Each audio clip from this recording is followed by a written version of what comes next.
Okay, good morning, everyone. Good day. Nice to see you. A lot of people here in Litexpo. It was a surprise for us, for organizers, to have such a big audience in the 5.1 audience hall. We planned 350 people, and now we are counting 550 people, and still we had 1 or 2 tickets bought today even. Okay, so I am Leonardo. I will be hosting this hall, and I'll give you a microphone, yeah, and Leonard also will I like your name. yeah, will give us talk about Scrum events and what is beyond. So please. Thank you. So good morning, everyone. You can hear me well? Yep. So as Leonardo said, my name is Leonardo. Originally, I'm from Brazil, but I've been working and living in Dublin for the last 5 years. And today, I would like to talk a bit more the Scrum events. We talk a lot about Scrum, but today I would like to focus on the Scrum events. I've been adopting and facilitating this framework for the last at least 5 years. And I would like to share my view and some learnings that I had during this time adopting and working with teams. Before we start, who's my audience today? Like, how many of you are Scrum Masters? Just hands up. Okay. POs? Oh, we have 2 POs. And 3, 4. Dev team? Any software engineer? We have a couple of them as well. Any other role that I didn't mention? Managers?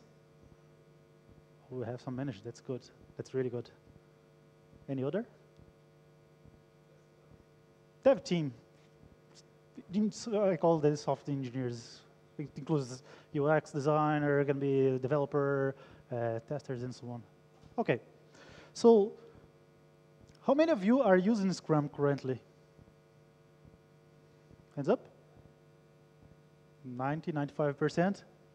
Yeah, so VersionOne just released last month or the month before their Agile report, and they stated that Scrum is the most used Agile framework in the market. So we have around 58% of the people that use Agile or try to adopt Agile using Scrum. This number can reach up to 75 if we also consider Scrum plus XP, the hybrid, or even Scrum. So my point here is then, are we really getting the benefits that we are using this a lot, but are we getting the benefits that the framework of the Scrum can bring to us? And this is what I would like to talk to you today, focusing on the Scrum events. And I would like to start with sprint planning. Let me tell a story here. Imagine that you and your team, or you and your friends, are going for hiking today. Okay? You just reached the bottom of the mountain, and it's early in the morning, and then you get together and you talk, discuss, and you set like your objective. So we, together, want to be on the top of the mountain by the end of today. So you also discuss how you intend, because you can see part of the path that will bring you to the top of the mountain. Part of the path is behind some trees or behind even the mountain, but you can pretty much have a plan that, okay, we think that's going to take, I don't know, 6, 7 hours, and we follow this plan, we're going to be on the top of the mountain by the end of today, by the end of the day. And then you start hiking up. After, I don't know, 3, 4 hours, let's suppose whenever you cross those trees, you suddenly realize that there's a better way to go to the top of the mountain, maybe shorter, easier to go, or there's a lake now that we need to bypass, and then can either take much longer than we expected, and then we won't be there on the time frame in the time frame that we have. So we won't be on the top of the mountain today. So what would you do? not thinking about software development, I'm thinking about you guys there. Will you change your initial plan, keeping what you want to achieve? Or will you keep your plan to cross the lake, or not using the better way to go to the top because you planned this at the beginning of the commute or the journey there? What would you do? Would you stick with your plan, or would you change? And so my question, why don't we do this in our sprints? So I see sprint planning, we should have two main outcomes. The first and most important, the sprint goal. Sprint goal will tell us why we are running that sprint and what we want to achieve by the end of the sprint, by the end of that time frame. Again, it's focused on what. Sprint goal will tell us what we want. And of course, we're going to work in how we intend. The how intend will be the sprint backlog. The user stories that we're going to bring to the backlog, to the sprint backlog, that will tell us how we intend to achieve that. But if mid-sprint we find a better way, or we find that it won't be possible to achieve that goal using that plan, why don't we adapt, always focusing on what we want? We don't do this, and I don't understand why, sorry. And that's what I say here. We commit, every time that I say, are you committing to your backlog? Are you committed to the sprint backlog? Or are you committed to your release plan? Every time that I hear that, I feel chills, like freak out. Because commitment, it's like to stick with your plan. Why are we sticking with the plan? We should stick with what we want to achieve, the value that we want to deliver. That's what I use here. You should commit to the sprint goal and forecast how to achieve this. The forecast is how we intend to. We're going to commit to many things in Scrum. We're going to commit to quality, we should commit, definition of done, we should commit to collaborate, to self-organize, to many things. But be careful to commit to your plan. Gunther, the keynote today in the afternoon, I read his book, the Scrum Pocket Guide, and at that point, helped me a lot to understand this, because he used a lot of forecast. This is our forecast. So think about that. Talking a bit more about sprint goals, when I've applied and introduced sprint goals in the teams that I've worked with, you can see the difference, how the team interact. The collaboration and the cooperation among them increase a lot, because they know what, and they're going to be adapting the how they're going to achieve that. We've been achieving much more successful sprints when we start adopting goals rather than when we were sticking to the plan. Let's see a bit more about the sprint goals, maybe some good examples, maybe not, the other ones not so good. Sorry. So, some examples that can be good. We may need to address a technical risk. We need to know if our current infrastructure enable the performance that we need. It's a point. Probably the most common one is we want to release a feature, but we are telling what we want to achieve exactly the feature objective, the business value here. And finally, maybe some performance. You may need to process 1 million records in 1 hour, or you have an SLA where your request and response should be less than 100 milliseconds, something like that, something that we can measure by the end of the sprint. Maybe seeing the other two, I brought only two because I do believe that they are the common ones. The most common is, let's stick with our plan, so complete all the X user stories that we have. This is our goal. In other words, it's like, okay, at the beginning of our day, we decide that we're going to stick with this plan to go to the top of the mountain, and it doesn't matter what happens, I will follow that plan. So that's the goals that we commonly see.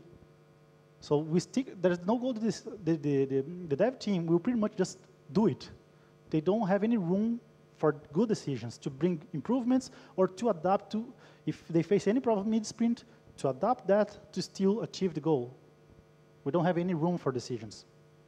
And the other one is completely fuzzy. For example, improve something. Let's improve our performance.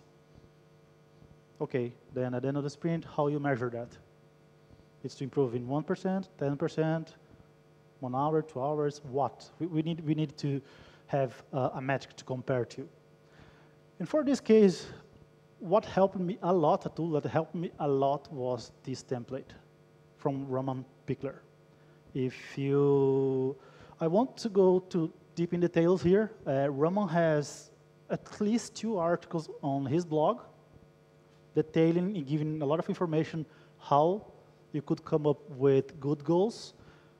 But summarizing is, you come up with your goal, you're going to also define the method that you're going to assess the goal at the end of the sprint. And additionally, what metrics you're going to use to compare to say, okay, we've achieved this successfully or not. By the way, this presentation is on my blog. At the end, you're going to see the link there. You guys have access to this if you don't take any of the sources. I will bring more sources for other meetings, and it will be available on my blog. I will also tweet at the end if you guys want to access this. Okay, in terms of goals, it's pretty much that, but it's really interesting how the teams start acting and behaving differently when they have a goal, a proper goal. I really got good outcomes working this template. This template stays by where we have the daily scrum or by the team, so we know what is our goal for the sprint. 2 things here that I use. How do you come up with a goal? There are 2 ways that I see. The first one, the PO can come up with an idea of the goal and then work out with the team how, or work out that goal. If the team basically a collaboration and decide the goal, it's one option, PO bring in the goal. The other one is we do the normal, what you normally do. We pull into the top priorities user stories into the sprint. And based on that, we come up with a goal. So I have those 10 user stories, and we assess those 10 user stories. What would be our goal? Not we stick with 10 user stories, but what's the meaning of those 10 user stories? Sometimes I've realized that it's not possible to come up with just one goal only. So I see that if there are a couple of user stories that are not related to the goal, I don't see any problem having that, as you have your main goal. But sometimes we realize that we have more than one goal, so we can see pretty much 2 goals. What I do, we try to define together what is our main goal, and then we have a secondary goal. I don't think it's ideal, but it's the way that we try to do, and it's not that bad. So for daily Scrum, by the way, who should be in daily Scrum? Who should attend daily Scrum? Dev team. Dev team should, yes or no? Yes. Scrum Master should be there. Should. What about PO? I got one. Yes, no, maybe. If team allows. That's the point. The daily Scrum is mainly and should be solely for the dev team. I don't see with bad eyes if, well, Scrum Master is there and PO is there sometimes. We have to be careful with that. How is the relation, how is the maturity of the team? But the daily Scrum is the moment that we get together and we expect our initial plan after 1 kilometer walking up to the mountain. We just stop and assess what we've done and what we're going to do next. One thing that I see here, and it's extremely common, people answering 3 questions. What did I do yesterday? What will I do today? And is there impediment? For me, answering those 3 questions, it's pretty much status report. The questions by themselves are status report. I'm reporting something. I truly believe that we are missing one important part of every single question here, which is what I did yesterday that helped us to achieve our goal here, or what we intend to achieve. What I intend to do now, the next day, that will help us to achieve what we want. And is there something preventing us to achieve what we want? It's like whenever we pass across those trees, when we were hiking up, we just realized there's now a lake. We are getting together and decide, okay, we've done this so far. Okay, we are moving towards our goal, but now we have a problem that we didn't know at the beginning. What will we do? There's an impediment, let's remove this. Let's hire a boat. Let's use that track that's steep, but still can bring us to there. So let's adapt. And I don't see we doing this a lot. So goal is the main focus. The sprint goal is the main focus of every single meeting in Scrum. The other thing is, I don't know if you can see this image here. Can you realize this image here? Whereas I have a board, I have a team, and this guy here. Maybe a Scrum Master, maybe a member of the team. If we have this configuration during the daily Scrum, if there's someone in between the board and the team, if you have physical board or any electronic board on the screen, people naturally will report to that people. We will answer, can be any of the questions, but we'll be pretty much focused on that person that's facing. You guys are facing me, so everyone is looking to me because I'm in between the board and you. Naturally, I'm going to be the point of attention, and if we're going to be talking, you're going to be referring to me. Do an experiment for the Scrum Masters, if usually Scrum Master here. Do an experiment. Try to step back tomorrow on your daily Scrum. Step back and stay behind the team and see what happens. If the team will start looking at you, even if you are behind them, this is a good hint that that meeting is much more for you for a status report than anything else. And I've been doing this so many times, mainly for new teams. It's so funny because they start looking at you, and if you step even back and behind someone, they're going to look at you. No, that's the moment the Scrum Master should act and mentor them the purpose of that meeting. Why we are having that meeting? It's not for me. It's for you. We as a team have a goal, but you guys are now inspecting our plan to achieve the goal. You own this. Just go and do it. That's the important part of Scrum Master mentoring the team. But do it. You're going to see that it's really cool. And so far, 100% of the times, they start looking at you, at least some members, most of them. Okay, so let's talk about sprint review. And I repeat my question, who should be in the sprint review? The dev team should be in the sprint review. Of course. Scrum Master. Okay, NPO. Should I have more people? Who? Very good. This is important part where we're going to inspect and adapt our product, what we have and what we've done so far.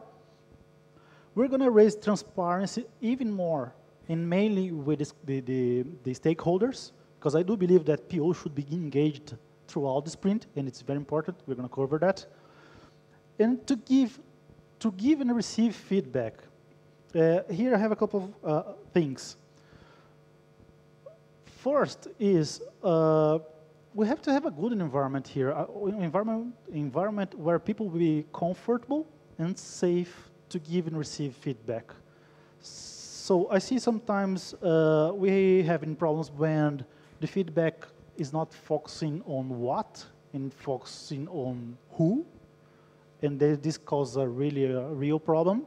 So we should be always focusing on what. And what I've seen a lot is the team, or we don't like to be criticized on what we've produced, even though it's focused on what we produced. And I think that here, Scrum Master have to work with the team to improve that, to understand that it's part of the process to get feedback. PO and stakeholders, they have a better clarity of what's going on in the market, getting feedback from the market. So it's important to receive that. If we've done something now, we are working with software, it's intangible, we can touch it. So they're gonna see it there, and it may not what they thought, it happens. And they will give feedback on that. I don't see a problem with that. We have to learn to cooperate and collaborate based focus on what we want to deliver, the value that we want to deliver to our clients or to our customers. So creating an environment or set a stage, Scrum Master set a stage at the beginning, informing or letting everyone know what is expected and how should work that meeting. Give a good introduction, setting the stage. That's the word. And I've been working with distributed teams for some years now, and if we have challenging working with people, when they are distributed, we have even a bigger challenge. It's even harder. I've seen having sprint reviews in using audio, just audio conference, and how terrible that is. Is there anyone using audio conference for sprint reviews here? Oh, here's an example. I still have one team using audio conference. I couldn't move to video conference yet, but I had this team here at the beginning with audio conference. The sprint reviews seemed like a funeral. No interaction, no collaboration, just like a bureaucracy. Let's just show what we have here, and that's it. So I believe that the team should be proud of what they are doing. And it's so easy to ignore just a voice. But when you see a face, you start creating empathy. And that's what I brought this graph here. It's the implication of modes of communication. If we are co-located, we should be on the same room. And I've seen people in the same building having meetings, Scrum meetings, from their desks in different rooms, sometimes close, like right there and here, and we are just having like a Skype call. And the whole team is there. Why don't we get together? So the effectiveness for co-located, it's face-to-face with a board. That's why we have the information radiators, Scrum board, Kanban board, something like that. But if we have this challenge of geographical distance, and we don't need documentation, which is our case, let's go for a video conference. You can see even the face here. People smiling, talk to each other. Not only the meeting, they start like collaborating throughout the sprint because we work out from the same backlog. So it was really, really cool, the outcomes that we had using video conference. By the way, I'm not sponsored by this tool, Zoom.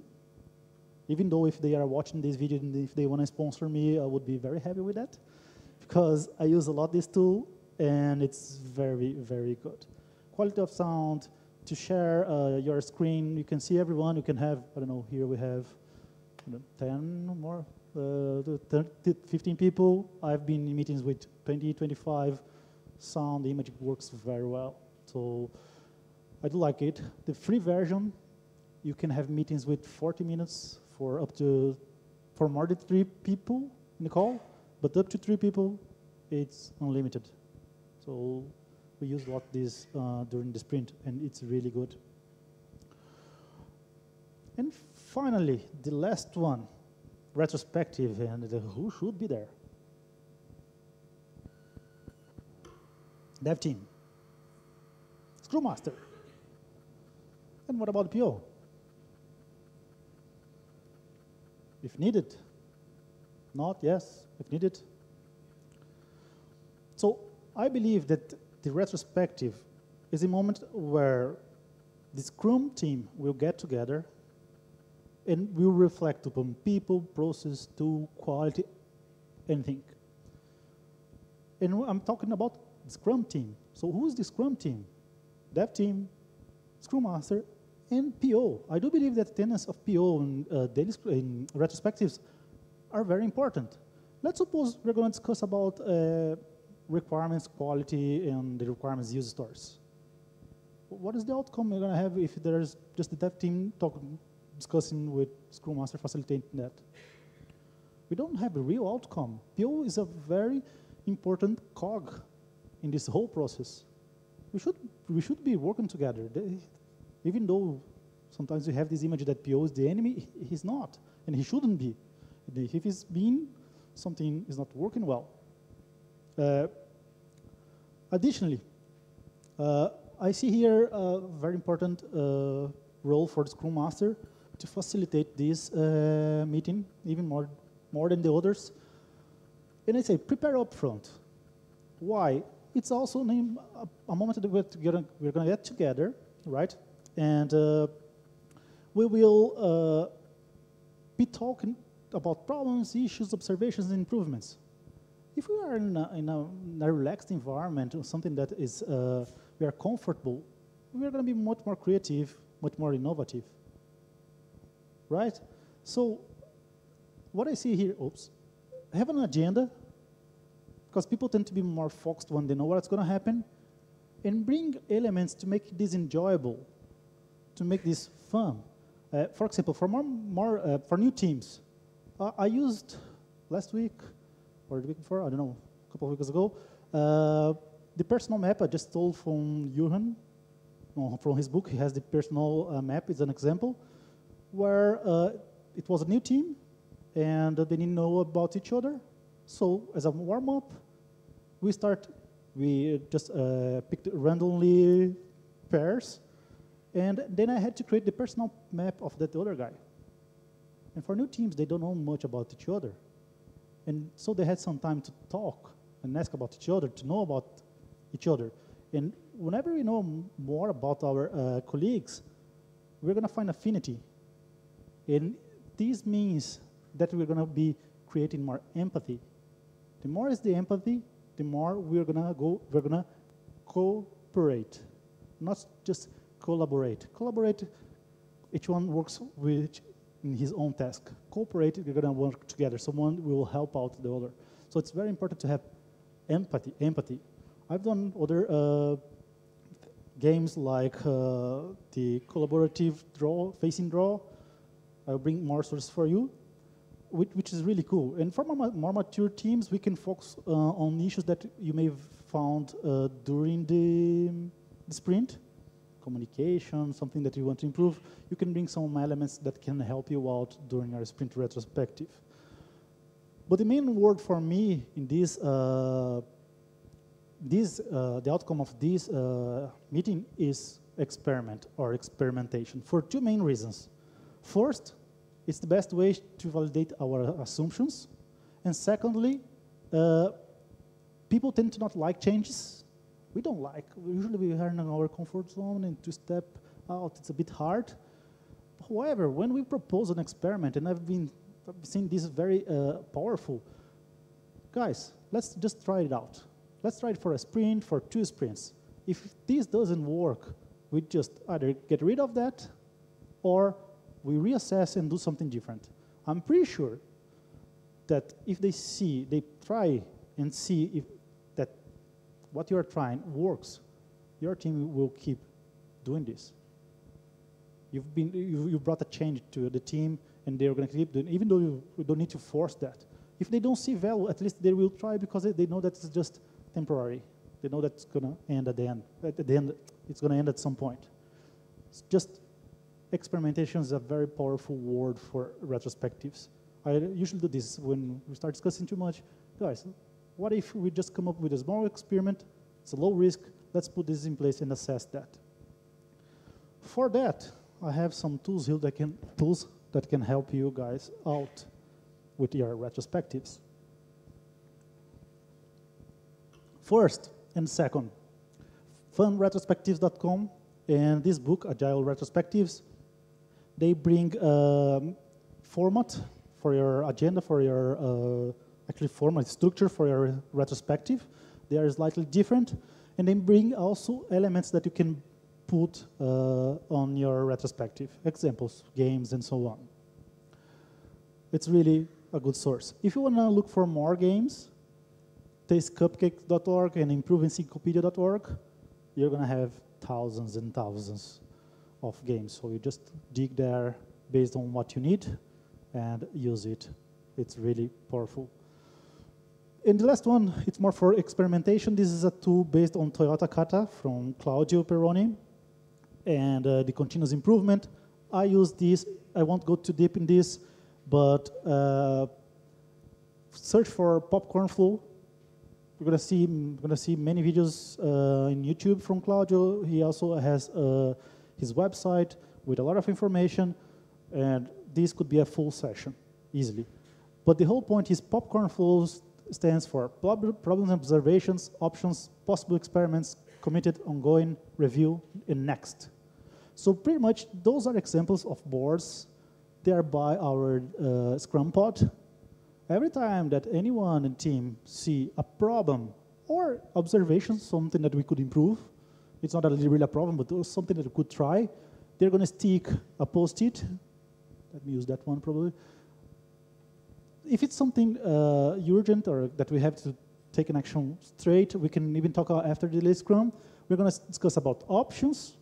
We're going to come up with options. We're going to come up with some experiments. We don't need to put all of them in place, maybe one or two. Then we're going to commit to those ones. We're going to, at some point, we're going to put a deadline because we're going to review it to not lose track. We have to follow up. Whenever we review it, we decide, are we going to do next step or it's done? It's a really cool tool to have continuous improvement. I do like that, and I use in some of the teams. Right? I still have some time. Now, I would like to invite you to play a game. And you guys have a piece of paper there. You should have one. Does everyone have a piece of paper? Yes? No? So I will start the timer in 3 minutes, and you're going to have 3 minutes to do whatever in this paper. But by the end of the 3 minutes, I will get those pieces of paper back. Just let's wait everyone to finish the 3 minutes, and then we discuss how we're going to get this back. But starting now, you guys can stand up and have 3 minutes to execute what we have in this paper. Can we have here paper?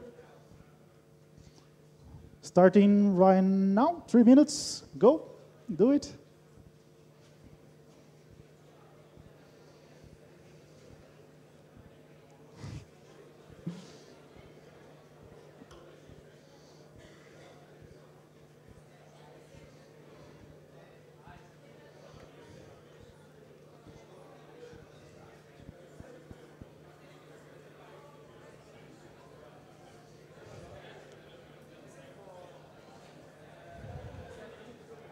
Sorry? You have your own paper. You just do whatever you have on your paper. There's no problem. The group is just for me.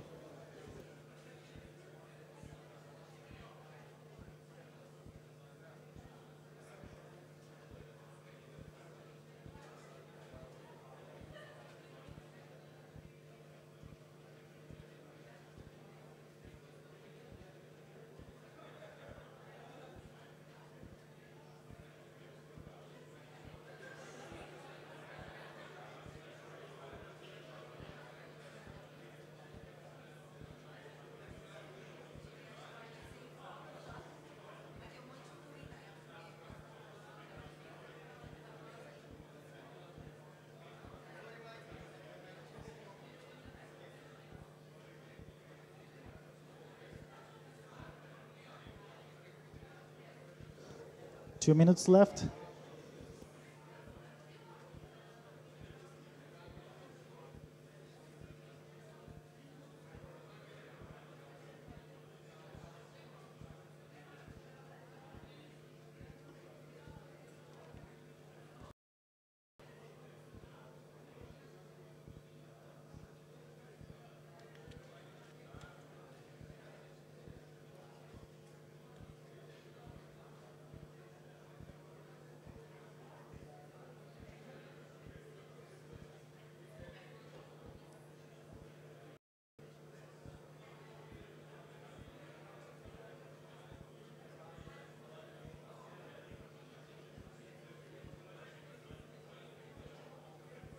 1 minute left.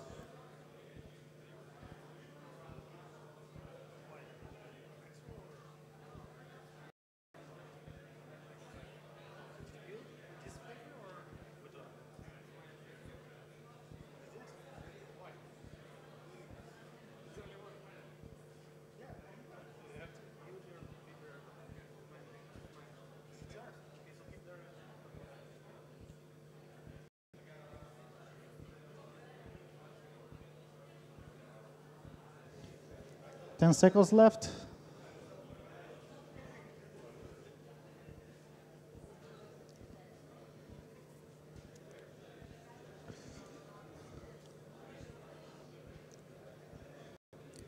Time's up.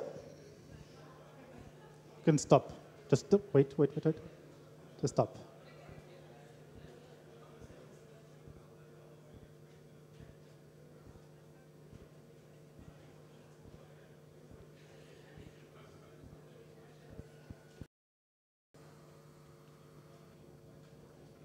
Okay, so we had 4 groups.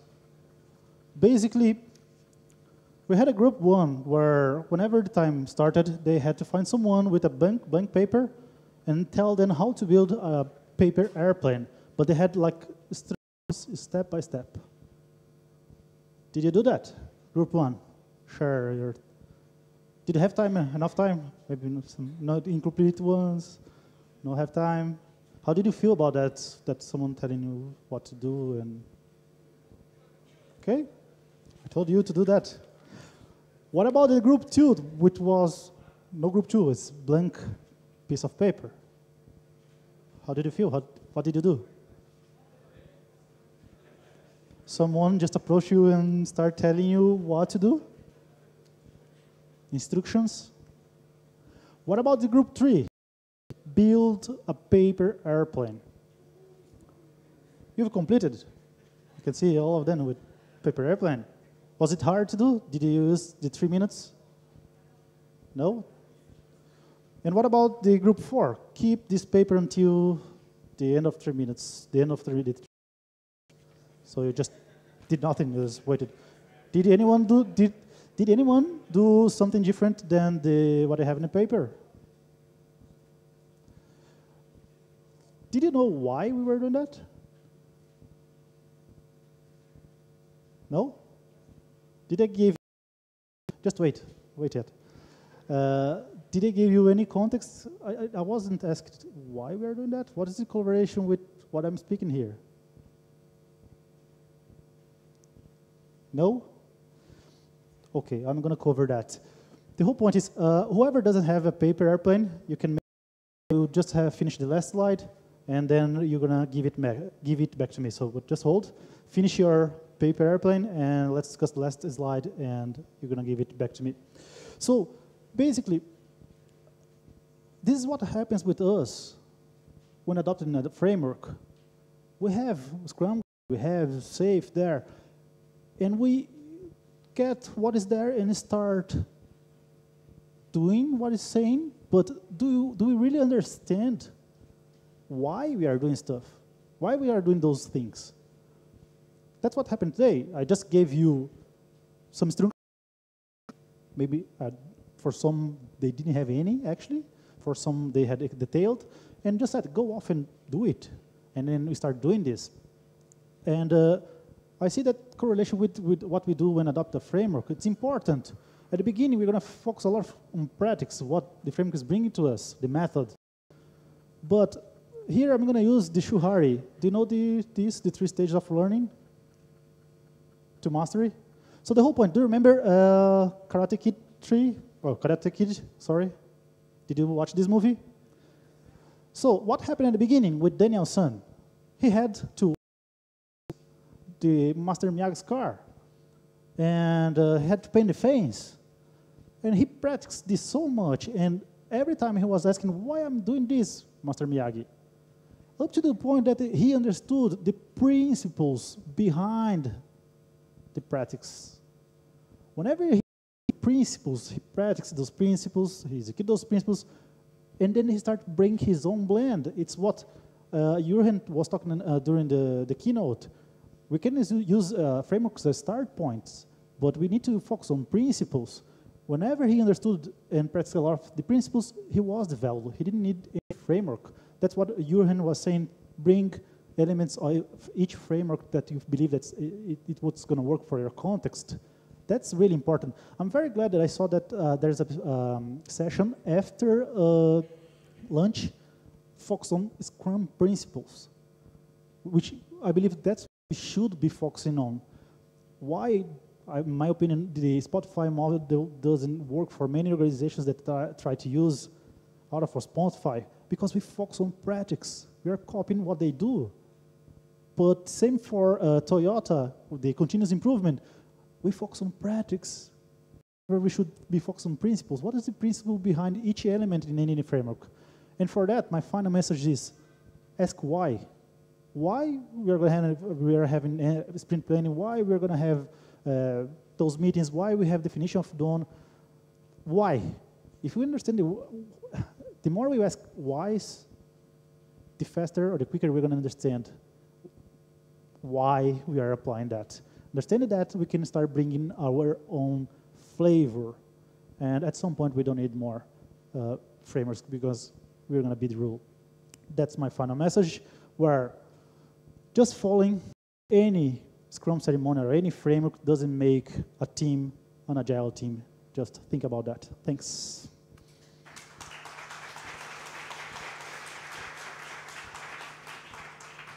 Okay, thank you, Leonardo. Maybe you have questions? Just before I start the first question, I'll ask you guys to give me back, then we can start the questions.